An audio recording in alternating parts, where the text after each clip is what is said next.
గద్దర్ సినీ అవార్డులపై deputy CM బట్టి విక్రమార్క కీలక ప్రకటన చేశారు.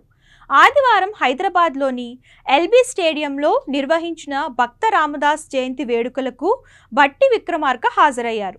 ఈ సందర్భంగా మాట్లాడుతూ కళలను ప్రజాప్రభుత్వం ప్రోత్సహిస్తుందని అన్నారు.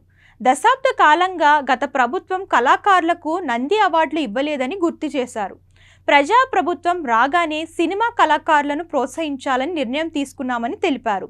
ఈ క్రమంలోనే నంది అవార్డులకు గద్దర్ పేరు పెట్టామని, ఈ అవార్డులను ఉగాది పండుగ నుండి ఇవ్వబోతున్నట్లు స్పష్టం చేశారు. నాటక పోటీలను నిర్వహించి కళాకారులకు అవార్డులు ఇవ్వనున్నట్లు చెప్పారు. తెలంగాణ రాష్ట్ర అభివృద్ధిలో దూసుకుపోతున్నట్లుగానే ఆధ్యాత్మికంగా కూడా తీర్చిదిద్దాలనే లక్ష్యంతో సీఎం రేవంత్ రెడ్డి ఉన్నారని సంగీత నాటక అకాడమీ అధ్యక్షురాలు ప్రొఫెసర్ అలేఖ్య పుంజాల అన్నారు.